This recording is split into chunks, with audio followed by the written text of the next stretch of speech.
নমস্কাৰ, মই সুৰভি আপোনালোকক স্বাগতম জনাইছোঁ মোৰ ইউটিউব চেনেল সুৰভি ইজি আইডিয়াজলে। আৰু আজি মই আপোনালোকৰ বাবে আকৌ এটি নতুন ভিডিঅ' আগবঢ়াইছোঁ।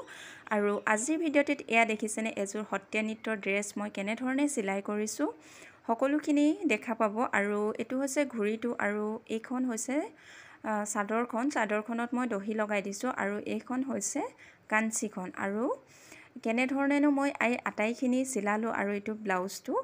আৰু বলকচোন তেনেহ'লে ভিডিঅ'টি আৰম্ভ কৰোঁ। আৰু আজি মোৰ এই ভিডিঅ'টো চাই আপোনালোকে নিশ্চয় উপকৃত হ'ব বুলি ভাবিছোঁ, সেইবাবে ভিডিঅ'টি প্ৰস্তুত কৰি আপোনালোকলৈ আগবঢ়াইছোঁ। আৰু এয়া দেখিছেনে সম্পূৰ্ণ কাপোৰযোৰ। আৰু তেনেহ'লে বলক ভিডিঅ'টি এতিয়া কেনেধৰণেনো বনালোঁ আপোনালোকক দেখাম, আৰম্ভ কৰোঁ। এয়া হৈছে এযোৰ মেখেলা চাদৰ, আৰু এইটো হৈছে ব্লাউজ পিচ, আৰু এইখন মেখেলাখনৰ পৰাই আমি ঘড়ীটো বনাম, আৰু এইখিনি চাদৰখনৰ পাৰিখিনি। আৰু এয়া হৈছে চাদৰখন। এয়া চাদৰখনৰ যে দেখিছে এই ডাঙৰ ডাঙৰ বৰ্ডাৰখিনি, মানে আঁচলটো যিখিনি ফুল ডাঙৰ ডাঙৰকৈ আছে, সেই ডাঙৰ ডাঙৰ ফুলখিনি মই মানে চাদৰখন বনাম। আৰু এতিয়া মই এই বৰ্ডাৰখিনি প্ৰথমতে কাটি আঁতৰাই ল'ম। আৰু এয়া দেখিছেনে, প্ৰথমতে মানে চাদৰখন আমি বনাব লাগিব। আৰু এয়া দেখিছেনে, মই প্ৰথমতে কেনেধৰণে কাটিং কৰি উলিয়াই লৈছোঁ। ডাঙৰ ডাঙৰ মানে ফুল থকা চাদৰখনৰ আঁচলত যিখিনি ডাঙৰ ডাঙৰ ফুল আছিল, সেইখিনি এনেধৰণে একেটা জোখতে মই কাটি উলিয়াই লৈছোঁ। আৰু কাপোৰযোৰ চিলাবলৈ যথেষ্টখিনি কষ্ট হয়, তথাপিতো মই আপোনালোকলৈ ভিডিঅ'টি প্ৰস্তুত কৰি আগবঢ়াইছোঁ। ভিডিঅ'টি শেষলৈকে চাব নিশ্চয়। আপোনালোকে যিসকলে চিলাই কাম কৰে তেওঁলোকে নিশ্চয় চিলাই কৰিব পাৰিব। আৰু এয়া মোৰ 4 পিচ উলিয়াই ল'লোঁ চাদৰখনৰ পৰা। আৰু এইখন হৈছে মেখেলাখনৰ পৰা আমি ঘড়ীটো যিহেতু বনাম, সেইবাবে এয়া দেখিছেনে, মেখেলাখনত মই সম্পূৰ্ণ মেখেলাখনৰ জোখতে, মানে যিটো ব্লাউজত ভিতৰত আমি কাপোৰ দিওঁ, সেই কাপোৰটোৱে আনি লৈছোঁ মেখেলাখনৰ জোখত, আৰু এনেধৰণে জইন কৰি ল'লোঁ। আৰু এতিয়া মই ঘড়ীটো এয়া কোচ দি প্ৰথমতে চিলাই কৰি আছোঁ, দেখিছেনে।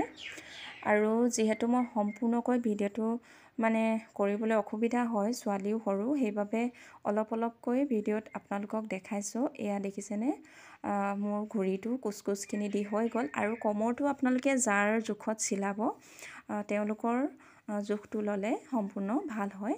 আৰু এয়া মোৰ চিলাই হৈ গ'ল ঘড়ীটোৰ কোচখিনি। আৰু এতিয়া মই এয়া দেখিছেনে, এক্সট্ৰা কাপোৰ লৈছোঁ।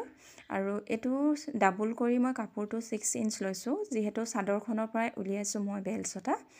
আৰু এয়া প্ৰথমতে কাপোৰটো দুভাঁজ কৰি এয়া মই প্ৰথমতে এনেধৰণে চিলাই লৈছোঁ। আৰু এয়া প্ৰথমতে এনেধৰণে আপোনালোকে ঘড়ীটোৰ ওপৰৰ কোচখিনিৰ ওপৰত মানে এনেধৰণে এক্সট্ৰা কাপোৰটো এনেধৰণে যি চটা বেল লগাব ধৰক, সেই বেল চটা এনেধৰণে আপোনালোকে চিলাই ল'ব। আৰু এতিয়া দেখিছেনে, মই যিহেতু ডাঙৰকৈ দিছিলোঁ, আৰু এতিয়া মই এয়া মুটুকাই আৰু এচটা মানে এনেধৰণে মুটুকাই এতিয়া ওপৰত আৰু এটা চিলাই কৰি দিম। আৰু যিহেতু আমাৰ বেলচটা মানে 3-4 ইঞ্চ হ'লে ভাল হয়।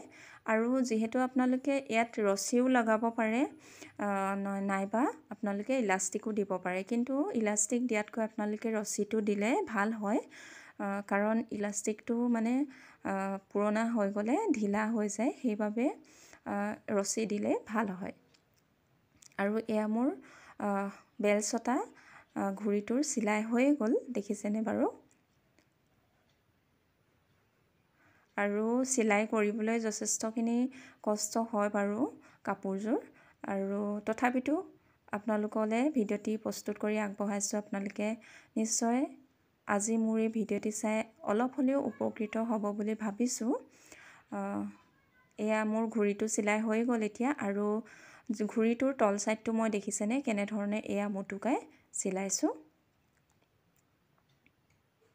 এনেধৰণে তলটো ভালদৰে মুটুকাই চিলাই ল'ব লাগে। আৰু তাৰপাছত ছাইডটো আমি মানে শুদ্ধ ছাইডে চিলাই এটা প্ৰথমতে কৰি ল'ব। আৰু এয়া একেবাৰে ওপৰলৈকে চিলাই নিদিব, অলপ মানে ৰাখি দিব কাপোৰটো। আৰু এয়া ওলোটাই এনেধৰণে আকৌ ওপৰত এটা এতিয়া চিলাই কৰি দিম। আৰু প্ৰথমতে শুদ্ধ চাইডে চিলাই এনেধৰণে ওলোটা কৰি দিলে কি হয়, কাপোৰটো মানে আপোনাৰ যিবিলাক গুণাবিলাক ওলাই থাকে ন, শুদ্ধ ডাইৰেক্ট যদি আপোনালোকে চিলাই দিয়ে ভিতৰ চাইডে তেতিয়া মানে খুচি থাকে, নহয়নে বাৰু? সেইবাবে এনেধৰণে শুদ্ধ চাইডে চিলাই তাৰপাছত ওলোটা কৰি চিলাই দিলে ভাল হয়। আৰু এয়া মোৰ সম্পূৰ্ণ ঘূৰিটো চিলাই হ'ল, দেখিলেনে বাৰু? আৰু এতিয়া চাদৰখন মই যে কাটিছিলোঁ আঁচলটোৰ পৰা, এয়া এই আঁচলটোৰ ফুলখিনিৰে মই এতিয়া এই চাদৰখন বনাম। আৰু এয়া প্ৰথমতে আমি এনেধৰণে কুচখিনি দি ল'ম। আৰু আপোনালোকে কিমানটো চাইজত বহলটো লাগে সেইটো আপোনালোকে যাৰ জোখত চিলাব ধৰক তেওঁলোকৰ জোখমতে বনালে ভাল হয়। আৰু এনেধৰণে প্ৰথমতে কুচখিনি দি ল'ব। দি লৈ আপোনালোকে আকৌ ওপৰত মানে যিহেতু 3টা কুচ দিছে ন, তাৰ ওপৰত আপোনালোকে এটা চিলাই কৰি দিব। আৰু এয়া ছাইডৰখিনি এনেধৰণে আপোনালোকে চিলাই ল'ব। আৰু চিলাই লৈ যিটো আপোনালোকে ব্লাউজৰ ভিতৰত দিয়া কাপোৰটো, এই চাদৰখনৰ যিহেতু আমি 4টা পিচ চিলাইছোঁ, সেই 4টা পিছত দেখিছেনে এয়া চাদৰখনৰ ভিতৰ চাইডে মই এক্সট্ৰা কাপোৰ আকৌ মানে লাইনিং লগাই দিছোঁ। আৰু তেতিয়া গুণাখিনিয়ে মানে আপোনাৰ ভাল হয় আৰু তেতিয়া নুখুচে। আৰু এইখন হৈছে চাদৰখন। আৰু এই চাদৰখনৰ পাৰিখিনি যে আছিল সেইখিনি মই ইয়াত বুকুত লগাই দিছোঁ মানে চাদৰখনৰ। আৰু এয়া চাদৰখনৰ দহিখিনিও লগাই দিছোঁ, দেখিছেনে বাৰু? আৰু এইখন হৈছে কাঞ্চীখন। আৰু কাঞ্চীখনৰ এই পাৰ্টকেইটা দেখিছেনে? মাজৰ পাৰ্টটো মই লৈছোঁ 17 ইঞ্চ আৰু তলৰ বহলটো লৈছোঁ 9 ইঞ্চ আৰু ওপৰ চাইডে লৈছোঁ মই 5 ইঞ্চ। আৰু এয়া ছাইডৰ পাৰ্টকেইটা দেখিছেনে? এয়া লৈছোঁ মই 13 ইঞ্চ আৰু তল ছাইডটো লৈছোঁ 7 ইঞ্চ, ওপৰ ছাইডে লৈছোঁ মই 4.5 ইঞ্চ। আৰু এনেধৰণে পাৰিখিনি এয়া চিলাই লৈছোঁ। আৰু এয়া হৈছে কাঞ্চীখনৰ পাৰ্টকেইটা, দেখিছেনে বাৰু? আৰু এয়া এতিয়া মই কাঞ্চীখনৰ বেলচটা এয়া জইন কৰি লৈছোঁ এক্সট্ৰা এটুকুৰা কাপোৰেৰে। আৰু এয়া এনেধৰণে মিডল পাৰ্টটো প্ৰথমতে আপোনালোকে জইন কৰি ল'ব। আৰু এনেধৰণে জইন কৰাৰ পাছত আপোনালোকে যেতিয়া আপোনালোকে জইন কৰিব, তাৰ পাছত ছাইডৰ পাৰ্টকেইটা যেতিয়া জইন কৰিব তাৰ আগতে আপোনালোকে কিন্তু জোখটো লৈ ল'ব।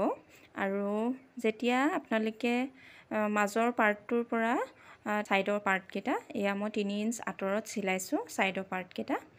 আৰু এনেধৰণে আপোনালোকে কাঞ্চীখন বনাব পাৰে। আৰু এনেধৰণে ছাইডকেইটা মই মুটুকাই চিলাই দিছোঁ। আৰু ইয়াত যিহেতু আমি ৰছী লগাব লাগিব সেইবাবে কাঞ্চীখন যিহেতু মোক মানুহগৰাকীয়ে একেটা কালাৰৰে দিব ক'লে, মই সেইবাবে একেটা কালাৰৰে আপোনালোকক দেখাইছোঁ। কিন্তু ইয়াত আপোনালোকে 2টা কালাৰো দিব পাৰে। আৰু ইয়াতে ৰছী লগাই দিলোঁ। আৰু এতিয়া সম্পূৰ্ণ কাঞ্চীখন এইখন, দেখিছেনে বাৰু? আৰু আজিৰ ভিডিঅ'টো আপোনালোকৰ চাই কেনেকুৱা পালে জনাবলৈ নাপাহৰিব। আৰু যদি ভিডিঅ'টো চাই আপোনালোকৰ ভাল লাগিলে নিশ্চয় লাইক, কমেণ্ট, শ্বেয়াৰ কৰি দিব। আৰু মোৰ চেনেলটি ছাবস্ক্ৰাইব কৰি দিব যিসকলে নতুনকৈ চাই আছে। আৰু ব্লাউজৰ কাটিংটো মই দেখুওৱা নাই কিয়নো প্ৰিন্সেছ কাটৰ কাটিং মোৰ ভিডিঅ'ত আগতে দিয়া আছে, সেইবাবে ব্লাউজটো চিম্পুলকৈ চিলাইছোঁ।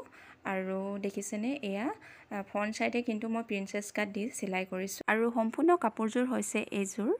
আৰু আজিৰ আপোনালোকৰ এই ভিডিঅ'টো কেনেকুৱা লাগিলে জনাবলৈ নাপাহৰিব। আৰু ভিডিঅ'টি শেষলৈকে চোৱাৰ বাবে আপোনালোকক বহুত বহুত ধন্যবাদ।